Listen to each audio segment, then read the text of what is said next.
Class 10th का पहला chapter है जो कि रासायनिक अभिक्रिया एवं समीकरण। इनमें रासायनिक अभिक्रिया के बारे में पढ़ेंगे, जो कि रासायनिक अभिक्रिया वह अभिक्रिया है जिनमें गुणधर्म एवं पदार्थों के बारे में पता चलता है।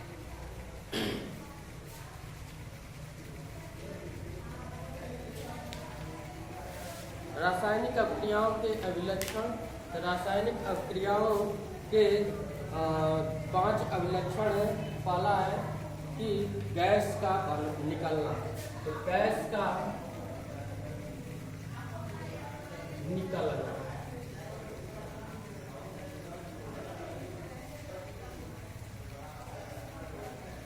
दूसरा है अवक्षेप का बनना।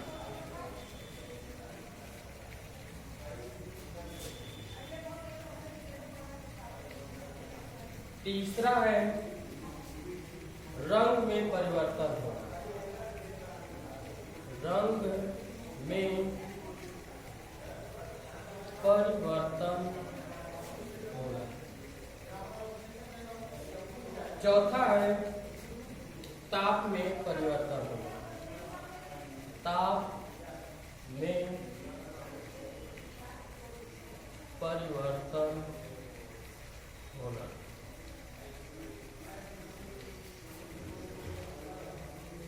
पांचवा है अवस्था में परिवर्तन होना।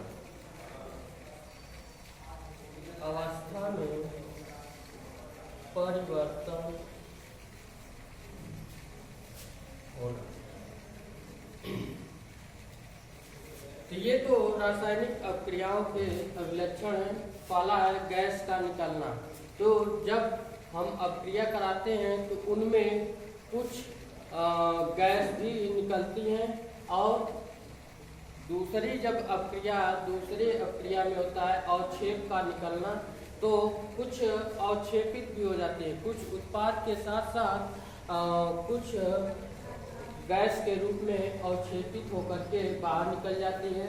तीसरा है रंग में परिवर्तन होना। तो जब रासायनिक अभिक्रिया कराते हैं तो रंग में परिवर्तन भी होता है।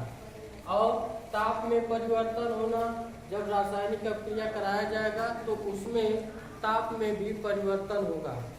और पांचवा है अवस्था में परिवर्तन होना। जब रासायनिक अभिक्रिया कराएंगे तो जो उत्पाद बनेगा वो भी, उनमें भी अवस्था परिवर्तित होगा। जैसे अवस्था परिवर्तित होने का मतलब यह है कि ठोस से द्रव में या द्रव से गैस में परिवर्तित होना।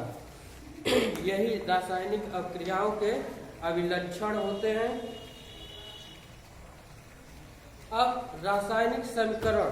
रासायनिक समीकरण कैसे लिखते हैं उनके बारे में देखेंगे। रासायनिक समीकरण जब लिखते हैं तो जैसे मैग्नीशियम है, मैग्नीशियम का वायु के साथ जब अभिक्रिया कराई जाती है तो मैग्नीशियम ऑक्साइड के रूप में बनता है।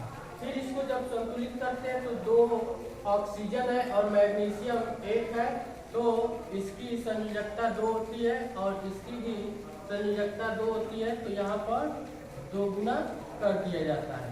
जब 2 गुना कर देते हैं तो मैग्नीशियम ऑक्साइड बन जाता है। तो यहाँ पर लिखेंगे मैग्नीशियम और ये है वायु। तो देखिए ये धातु है, यानी कि सॉलिड फॉर्म में है, और ये गैस फॉर्म में है, और ये मिक्स सॉलिड और गैसियस फॉर्म में है, जो कि मैग्नीशियम ऑक्साइड के रूप में बन रहा है। Magnesium oxide.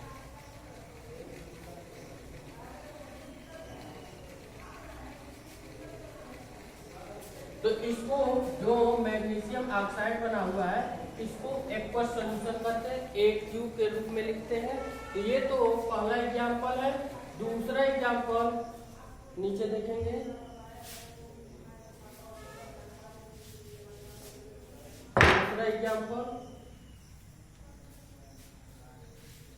दूसरा एग्जाम्पल लेते हैं फेरिक, यानी कि लोहे को तो फेरिक और वायु के साथ अपक्रिया कराते हैं तो फेरिक ऑक्साइड बनता है, यानी कि FeO2 फेरिक ऑक्साइड बनता है।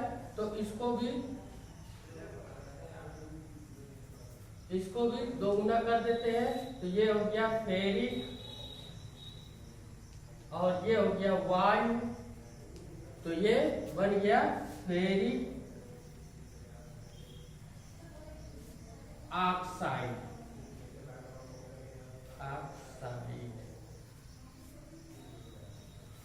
तो इस तरह रासायनिक अपक्रिया कराते हैं और रासायनिक अपक्रिया करा करके इस समीकरण लिखते हैं। इसमें ये धातु होता है, वायु के साथ अपक्रिया करा करके कराते हैं तो ये मैग्नीशियम ऑक्साइड यानी कि धातु ऑक्साइड के रूप में प्राप्त हो जाता है।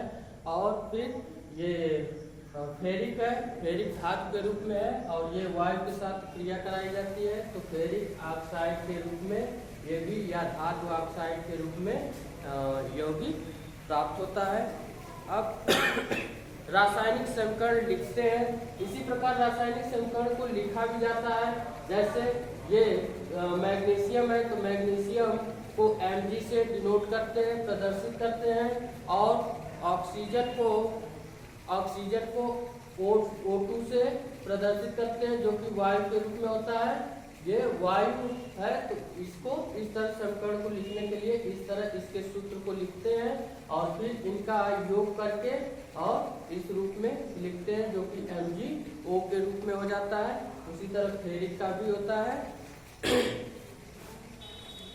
अब संतुलित रासायनिक समीकरण कैसे करते हैं, तो संतुलित रासायनिक समीकरण के लिए उसका ऑक्सीडेशन नंबर देखते हैं, ऑक्सीकरण अवस्था देखते हैं और उसी टर्म में इसका संतुलित करते हैं। इस तरह संतुलित करके और इनको लिखते हैं। जैसे मान लीजिए मैग्नीशियम है तो मैग्नीशियम का ऑक्सीकरण अवस्था +2 होता है और ऑक्सीजन का ऑक्सीकरण अवस्था -2 होता है, यानी कि 2-। तो इसको संतुलित करने के लिए इसको दोगुना, यहाँ पर ऑक्सीजन दोगुना है, मैग्नीशियम एक ही है, तो इसको संतुलित करने के लिए 2 से इंटू करते हैं तो मैग्नीशियम ऑक्साइड बन जाता है, यानी कि संतुलित रासायनिक समीकरण बन जाता है। और फिर फेरिक है, फेरिक का वायु के साथ क्रिया कराई गई है तो इनको भी संतुलित करने के लिए यहाँ पर प्लस ऑक्सीकरण अवस्था इसका +1 +2 +3 होता है। तो 2 ऑक्सीजन है तो यहाँ पर 2+ हो जाएगा और यहाँ पर 2- हो जाएगा। तो इनका भी ऑक्सीकरण अवस्था +2 और इसका -2 ऑक्सीकरण अवस्था है। तो इसको जब संयोजित करेंगे तो रासायनिक समीकरण बन करके तैयार हो जाएगा यौगिक के रूप में फेरिक ऑक्साइड, जो कि संतुलित रासायनिक समीकरण है। फिर देखेंगे आगे रासायनिक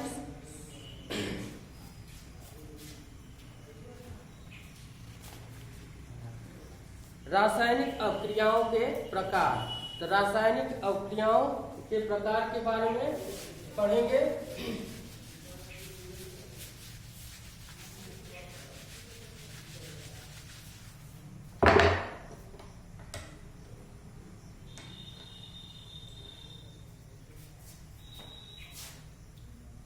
रासायनिक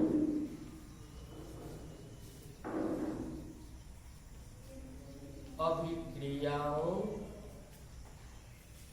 के प्रकार।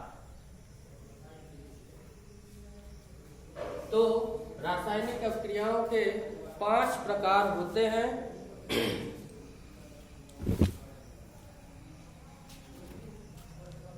जो पहला है संयोजन या योगात्मक अभिक्रियाएं।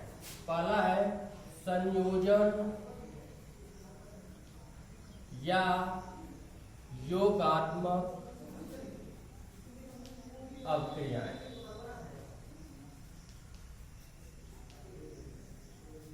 पहला है संयोजन या योगात्मक अभिक्रियाएं। दूसरा है वियोजन या अपघटन अभिक्रियाएं। वियोजन या अपघटन अभिक्रिया।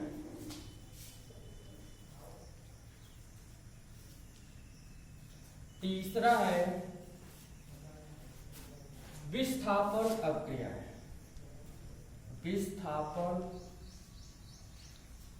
अभिक्रिया।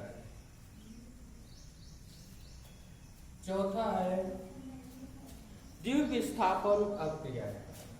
द्विविस्थापन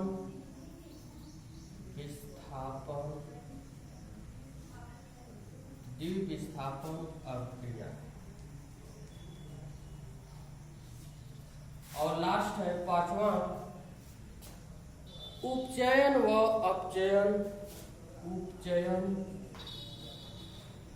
व अपचयन या रेडॉक्स अभिक्रिया। रेडॉक्स अभिक्रिया।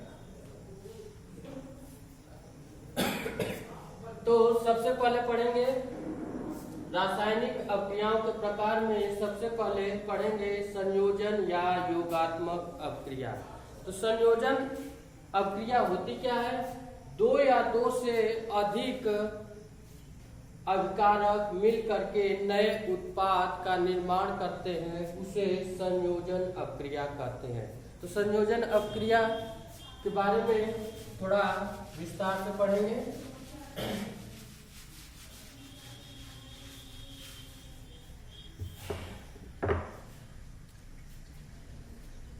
जैसे संयोजन अभिक्रिया में कैसे अभिकारक मिल करके एक नए उत्पाद का निर्माण करते हैं, उनके बारे में। जैसे इसमें पहला उदाहरण है संयोजन अभिक्रिया या योगात्मक अभिक्रिया में। पहला उदाहरण है कोयले का दहन। इसके अंतर्गत पहला एग्जाम्पल है कोयले का दहन। कोयले का दहन।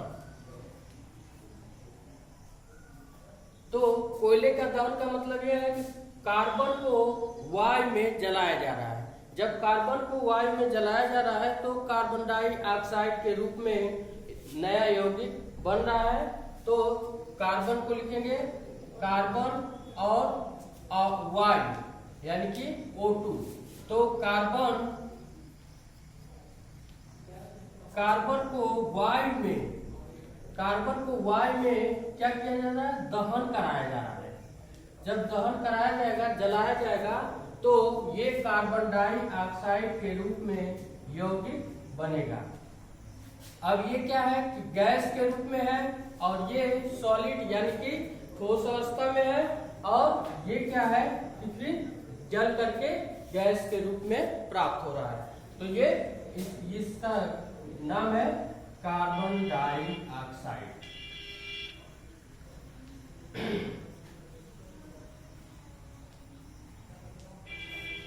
इसी में संयोजन या योगात्मक अभिक्रिया में दूसरा एग्जाम्पल देखेंगे। दूसरा है हाइड्रोजन का दहन।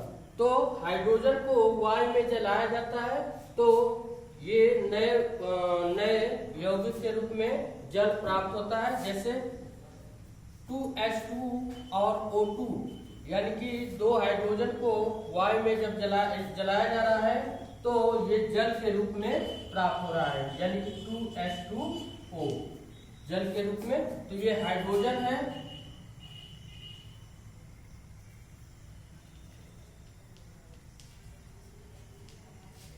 और ये वायु है। इनमें दहन कराया जा रहा है। जब दहन करा रहे हैं तो ये लिक्विड रूप में यानी कि द्रव के रूप में जल प्राप्त हो रहा है। इसको भी गैस लिख लेंगे और इसको भी गैस लिख लेंगे, क्योंकि हाइड्रोजन भी गैस के रूप में है और ऑक्सीजन भी गैस के रूप में है।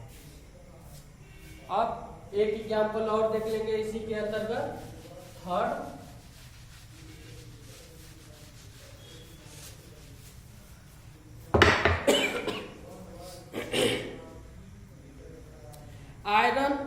सल्फाइड का बनना। आयरन सल्फाइड का बनना, या इससे सरल एग्जाम्पल एक और देख लेंगे। जैसे सरल एग्जाम्पल के रूप में हाइड्रोजन तथा क्लोरीन का संयोजन। हाइड्रोजन तथा क्लोरीन का संयोजन के रूप में, तो हाइड्रोजन गैस और क्लोरीन मिलकर के हाइड्रोक्लोरिक अम्ल बनाएगा, तो हाइड्रोजन और क्लोरीन के रूप में H2 और Cl या HCl कर लीजिए। केवल हाइड्रोजन को गैस के रूप में कर लीजिए और क्लोरीन को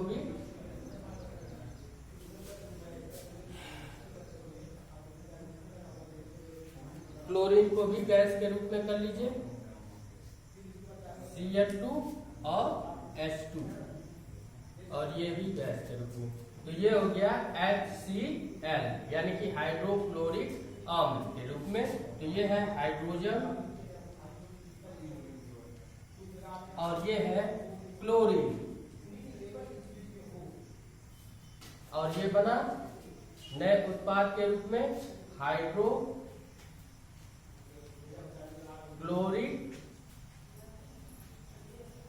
हाइड्रोक्लोरिक पुस्तक में लिख लेंगे अम्ल, क्योंकि ये अम्ल के रूप में होता है।